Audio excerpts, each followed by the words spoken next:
Assalamualaikum warahmatullahi wabarakatuh.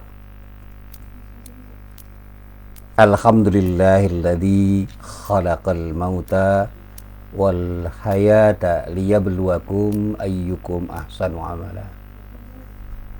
Asyhadu an la ilaha illallah wahdahu la syarikalah wa asyhadu anna Muhammadan abduhu wa rasuluh. Allahumma salli wa sallim ala nabiyyina Muhammad wa ala alihi wa sahbihi wa man walah, amma ba'd. Para jamaah yang dirahmati Allah, alhamdulillah pada pagi hari ini kita bisa bertemu lagi. Dan sekali lagi kita berharap mudah-mudahan pertemuan-pertemuan kita benar-benar menjadi pertemuan yang mendapatkan ridho dari Allah Subhanahu wa ta'ala. Amin. Para jamaah yang dirahmati Allah, pagi ini saya ingin menjawab pertanyaan dari para sahabat saya dan juga para jamaah saya. Kenapa saya harus menyampaikan materi tadabbur Al-Quran? Ini yang harus saya sampaikan supaya tidak terjadi salah paham.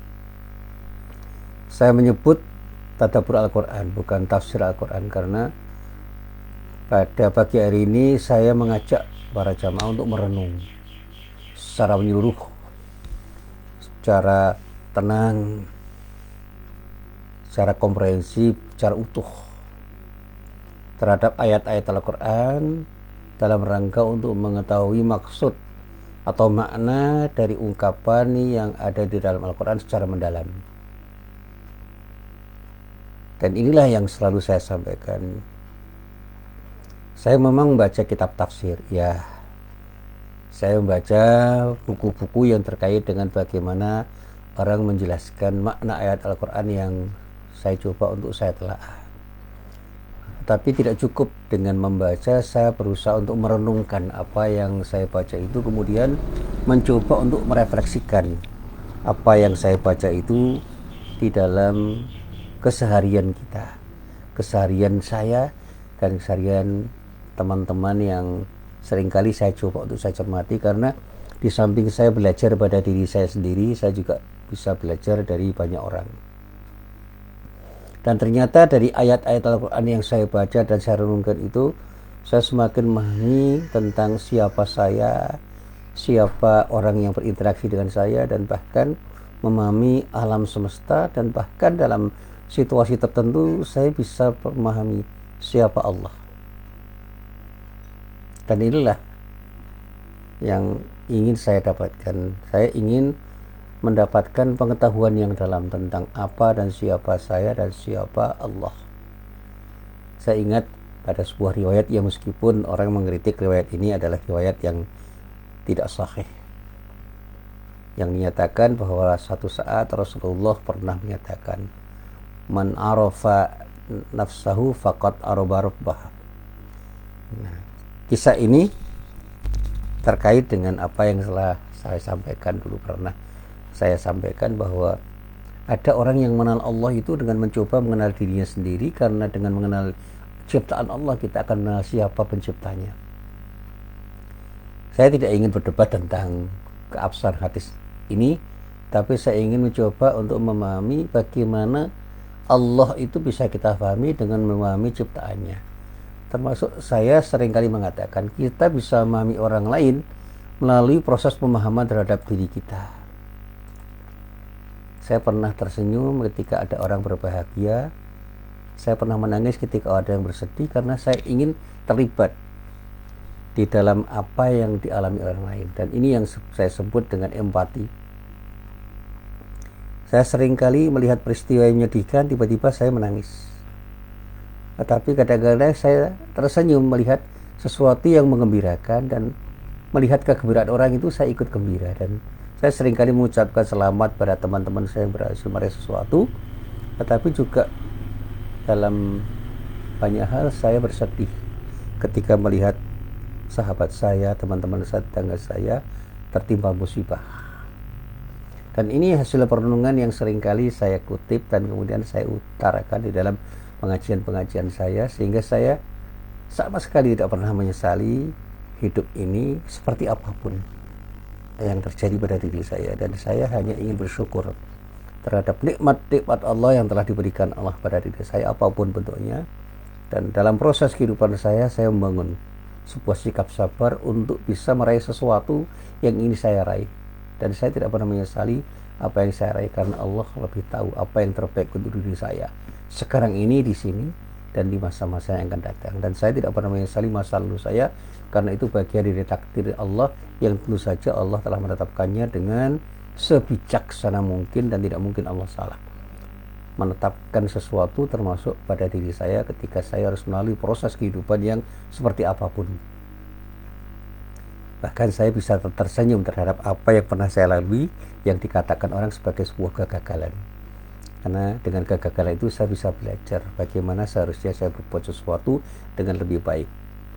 Dan saya kadang-kadang beristighfar kenapa saya harus sangat bergembira dengan keberhasilan saya, pada seharusnya setiap saya menghasilkan sesuatu yang mengembirakan, saya segera mengingat pada siapa yang memberikan sesuatu yang mengembirakan itu, yaitu Allah Subhanahu wa Ta'ala. Para jamaah yang dirahmati Allah, ada sebuah ayat yang sering saya baca dan sering saya kutip kemudian saya sampaikan, yaitu surat Al-Maidah ayat 83. Di dalam ayat itu Allah berfirman, A'udzubillahi minasyaitonirrajim, wa idza sami'u ma unzila ilar rasuli taro a'yunahum tafidu minad dam'i mimma arafu minal haqqi yaquluna rabbana amanna faktubna ma'asyahidin. Dan apabila mereka mendengarkan apa yang diturunkan kepada Rasul Muhammad, kamu melihat mata mereka mencucurkan air mata disebabkan kebenaran Al-Quran yang telah mereka ketahui dari kitab-kitab mereka sendiri. Seraya berkata, ya Rabb kami telah beriman, maka catatlah kami bersama orang-orang yang menjadi saksi atas kebenaran Al-Quran dan kenabian Muhammad. Kemudian juga di dalam surat Al-Anfal ayat 2 dikatakan di dalam ayat itu, innamal mu'minuna alladzina idza dzukirallahu wajilat qulubuhum wa idza tuliyat alaihim ayatuhu zadatuhum imanan wa ala rabbihim yatawakkalun. Sesungguhnya orang-orang yang beriman itu adalah mereka yang apabila disebut nama Allah, gemetarlah hati mereka, dan apabila dibacakan kepada mereka ayat-ayatnya, bertambahlah iman mereka karenanya, dan kepada Rabb-lah mereka bertawakal. Ada juga di dalam surat At-Taubah ayat 124 menyatakan di dalam ayat itu, wa idza ma unzilat suratun faminhum may yaqulu ayyukum zadathu hadhihi imana fa ammal ladina amanu fazadathum imana wa hum yastabshirun. Dan apabila diturunkan suatu surat, maka di antara mereka orang-orang munafik ada yang berkata, siapakah di antara kamu yang bertambah imannya dengan turunnya surat ini? Adapun orang-orang yang beriman, maka surat ini menambah imannya, sedang mereka merasa gembira. Ada juga yang sering saya baca dan saya kemukakan di dalam kajian-kajian saya, yaitu pada surah Al-Isra ayat 107 sampai ayat 109 Allah berfirman, qul aminu bihi aw la tu'minu innal ladzina utul ilma min qablihi idza yutla alaihim yakhirruna lil adqani sujada wa yaquluna subhana rabbina in kana wa'du rabbina la maf'ula wa yakhirruna lil adqani yabkuna wa yaziduhum khushu'a. Katakanlah ya Muhammad, berimanlah kamu kepadanya, atau tidak usah beriman sama sekali. Sesungguhnya Allah yang diberi pengetahuan sebenarnya apabila Al-Quran dibacakan kepada mereka, mereka menyungkur atas muka mereka sambil bersujud, dan mereka berkata, Maha suci Rabb kami, sesungguhnya janji Rabb kami pasti dipenuhi, dan mereka menyungkur aras muka mereka sambil menangis dan mereka bertambah khusyuk. Ada juga di dalam surat Maryam ayat 58 Allah berfirman, ulaikal ladzina an'amallahu 'alaihim minan nabiyyina min dzurriyyati adama wa mimman hamalna ma'a nuhin wa min dzurriyyati ibrahima wa israila wa mimman hadaina wajtabaina idza tutla 'alaihim ayatur rahmani kharru sujjatan wa buqiyya. Mereka itu adalah orang-orang yang telah diberi nikmat oleh Allah, yaitu para nabi dari keturunan Adam, dan dari orang-orang yang kami angkat bersama Nuh, dan dari keturunan Ibrahim dan Israel, dan dari orang-orang yang telah kami bertunjuk dan telah kami pilih. Apabila dibacakan ayat Allah yang Maha Pemurah kepada mereka, maka mereka menyungkur dengan bersujud dan menangis. Ada juga di dalam surat Al-Furqan ayat 73 Allah berfirman, walladzina idza dzukiru bi ayati rabbihim lam yakhirru 'alaiha summan wa umyana. Dan orang-orang yang apabila diberi peringatan dengan ayat-ayat Tuhan mereka, mereka tidaklah menganggapnya sebagai orang-orang yang tuli dan buta. Ada ayat lain yang terdapat di dalam surah Al-Qasas ayat 53, dinyatakan di dalam ayat itu, wa idza yutla 'alaihim qalu amanna bihi innahul haqqu min rabbina inna kunna min qablihi muslimin. Dan apabila dibacakan Al-Quran kepada mereka, mereka berkata, kami beriman kepadanya, sesungguhnya Al-Quran itu adalah suatu kebenaran dari Rabb kami, sesungguhnya kami sebelumnya adalah orang-orang yang membenarkannya. Para jamaah yang dirahmati Allah, berdasarkan ayat-ayat itu saya mengatakan begini, saya telah berhasil bertadabbur itu ketika saya bisa menyatukan hati dan pikiran saya ketika membaca Al-Quran dengan apa yang saya baca. Saya bisa menangis karena takut pada Allah, saya bisa bertambah khusyuk, saya merasa bertambah iman, merasa bahagia dan gembira, bisa gemetar karena rasa takut kepada Allah, kemudian diikuti dengan pengharapan dan ketenangan, dan saya bisa bersujud sebagai bentuk takdim saya kepada Allah Subhanahu wa taala. Termasuk ketika saya membaca surat Al-Asr, saya mencoba untuk memahaminya dan merenungkannya.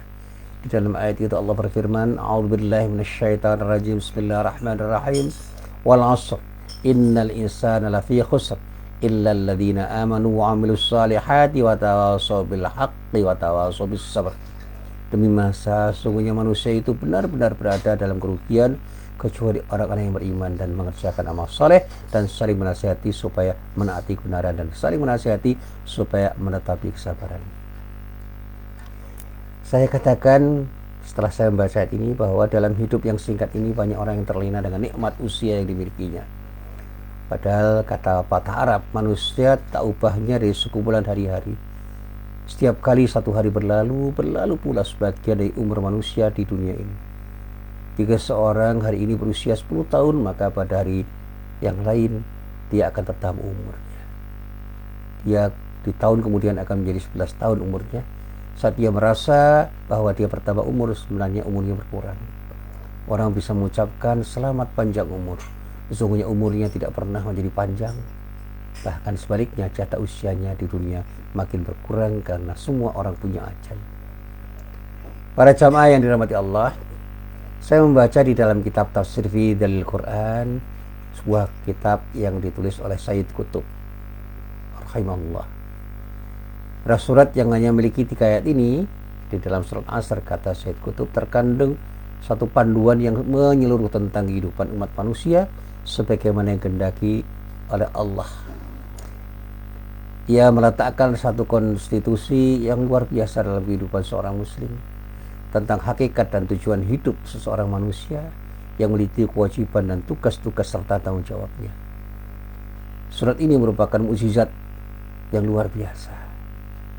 Dan bahkan Imam Syafi'i pernah menyatakan begini, seandainya saja Al-Quran itu tidak diturunkan, niscaya satu surat ini cukup menjadi petunjuk manusia, karena di dalamnya terkandung pesan-pesan Al-Quran yang menyeluruh. Di dalam ayat ini terkandung pesan tentang waktu yang menurut Ibnu Abbas, kata asar di dalam ayat ini sangat tepat jika ditafsirkan sebagai waktu yang tidak terbatas. Sebab Allah memang sangat memberikan perhatian pada perputaran orbit waktu. Banyak orang rugi akibat tidak memahami hakikat waktu dengan menghabiskannya secara sia-sia.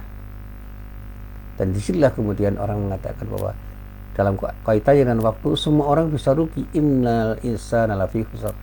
Ayat ini mengingatkan bahwa orang bisa rugi ketika tidak memanfaatkan waktu, dan orang bisa beruntung ketika bisa memanfaatkan waktu. Orang akan benar-benar beruntung ketika menggunakan waktunya untuk beramal soleh, dan orang akan merugi ketika tidak menggunakan waktunya untuk beramal soleh, bahkan digunakan untuk bermaksiat kepada Allah Subhanahu wa Ta'ala. Kerugian itu tentu saja bagi orang yang tidak ingat pada Allah. Bagi orang yang ingat pada Allah, insya Allah dia akan menjadi orang yang beruntung. Sehingga dikatakan orang-orang yang beriman dan mengerjakan amal soleh dan bisa saling menasihati supaya benar-benar berada dalam kebenaran dan bisa menetap kesuaran, itulah orang yang beruntung. Sehingga pengecualian pada setiap orang, illal ladzina amanu wa amilus solihati wa tawassaw bil haqqi wa tawassaw bis sabr, ini adalah penjelasan. Pengecualian ini diberikan kepada kelompok orang yang beriman kepada Allah, dan pada saatnya orang ini mau beramal soleh untuk mewujudkan keimanannya, dan pada saat dia berinteraksi dia saling bisa menasihati satu sama lain agar terus berada di jalur kebenaran dan bersabar untuk menetapi kebenaran. Dengan kata lain, seorang yang beriman tidak cukup dengan hanya mendeklarasikan bahwa dirinya beriman, namun dibutuhkan satu bukti berupa tindakan nyata dengan amal soleh dan kesediaan untuk saling menasihati dalam kebenaran dan kesabaran. Para jamaah yang dirahmati Allah, dengan bertadabbur ini insya Allah kita akan mendapatkan banyak hal tentang apa yang kita baca. Kita tidak hanya bisa memahami, tapi juga bisa mengamalkan apa yang terkandung di dalam ayat Al-Quran ketika kita hidup di dunia ini. Dan insya Allah hidup kita akan bermakna, dan kita akan mendapatkan peruntungan di dunia wa fil akhirah, dan di akhirat kelak. Inilah yang ingin saya sampaikan kenapa saya memberikan materi dengan judul Tadabbur Al-Quran. Mari kita baca Al-Quran, kita fahami maknanya, kita renungkan, dan pada saatnya kita coba, kita amalkan di dalam kehidupan nyata, sehingga Al-Quran itu hidup di tengah kita, karena kita bisa menghidupkan Al-Quran dalam tindakan kita sehari-hari. Inilah apa yang bisa saya sampaikan. Billahi taufiq wal hidayah. Wassalamualaikum warahmatullahi wabarakatuh.